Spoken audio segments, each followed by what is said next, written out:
Ever wonder how the guitar went from being this quiet background instrument to the absolute roaring sound of rock and roll? Well, this is the story of how the electric guitar got loud.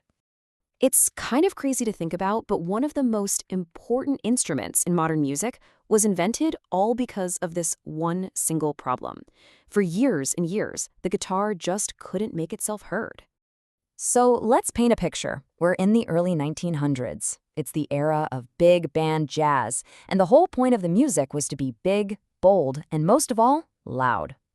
All right, so imagine you're the guitarist in one of these bands. You're trying to play, but you're surrounded by an army of trumpets, trombones, saxophones, a pounding drum kit.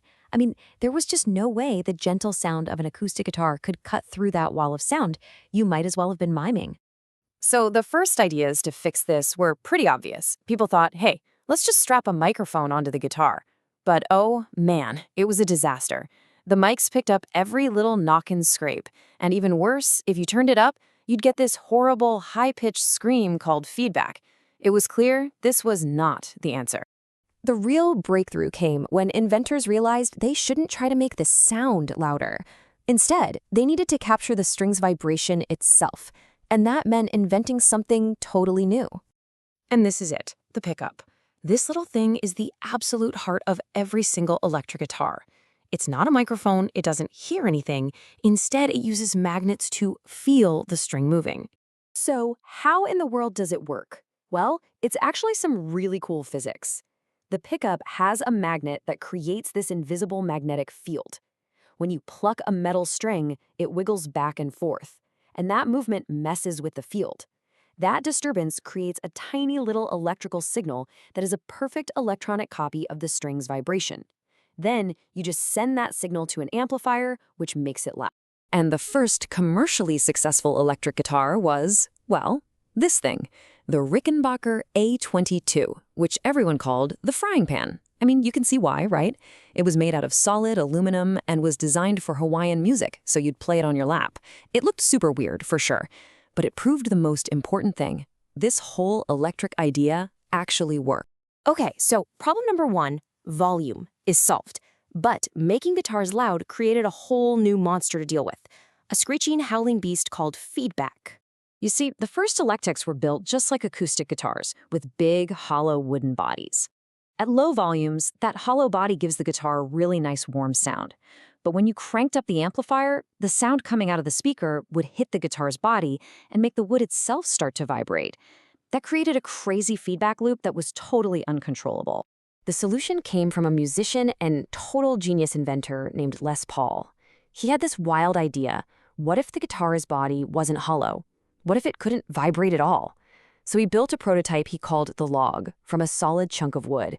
It looked kind of funny, but it was a brilliant fix for the feedback problem. And here's why it was such a game changer. A hollow body gives you that warm tone, but it vibrates and causes feedback. A solid body, though, it doesn't vibrate with the amp. Not only does that completely kill the feedback, but it also creates something called sustain, which means the notes can ring out for a really, really long time. This changed everything. Once the feedback problem was cracked, the floodgates just burst open. The 1950s turned into this incredible golden age for electric guitar design, and the guitars that were invented then are still the most famous ones today. And everything happened so fast. I mean, look at this timeline. In just 4 years, the 3 most iconic electric guitars ever made were born. It was a total revolution. First, in 1950, you had Leo Fender's Telecaster. This thing was a workhorse. It was simple, tough, and brilliant because it was the first solid-body guitar designed to be mass-produced. The neck was just bolted on, so it was easy to fix. It had this bright, snappy sound that was perfect for country music and the brand-new sound of rock and roll. Then, 2 years later, Gibson partnered with Les Paul himself to make their solid-body masterpiece. The Les Paul was kind of the opposite of the Telecaster. It was heavy, elegant, and had this deep, powerful, warm sound. And it introduced something new, humbucker pickups, which used 2-wire coils to buck the hum, or cancel out annoying background electrical noise, for a fatter, quieter tone. And then, in 1954, Fender dropped what a lot of people think is the ultimate guitar design, the Stratocaster. This thing looked like it was from outer space. It was built for comfort with curves that fit your body. It had 3 pickups so you could get a ton of different sounds. And it had the game-changing tremolo arm, letting you bend notes for these super expressive, almost vocal-like sounds. But here's the thing. The guitar itself is only half of the story. The iconic sounds we all know and love are also shaped by all the cool gear you plug the guitar into. See, an amplifier is way more than just a speaker. It's an instrument, too. The early amps, which used vacuum tubes, had this awesome side effect. When you turn them all the way up, the sound would start to break up and get all fuzzy and distorted. Musicians discovered they loved this sound, and that happy accident became the sound of rock. Of course, pretty soon, guitarists wanted that crunchy, aggressive tone without having to be ridiculously loud. So effect pedals were invented. A distortion pedal lets you get that raw rock sound at any volume you want. Then you have effects like the wah-wah pedal. You rock your foot on it, and it filters the tone to make the guitar sound like it's literally saying wah-wah. It gave the instrument this incredible, human-like voice. And then there's delay. This effect is like a time machine for your sound. It records what you just played and plays it back to you as echoes.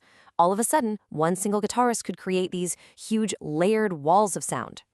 So when you put it all together, the pickups, the solid bodies, the amps, the pedals, you didn't just get a new instrument. You got a full-blown cultural revolution. This loud, powerful, and sometimes screaming instrument became the perfect symbol for youth, for energy, for rebellion. It was the driving force behind whole new kinds of music, like rock, punk, and heavy metal. Its sheer volume is what made giant stadium concerts possible. And most importantly, it inspired millions of kids all over the world to pick one up and start a band in their garage.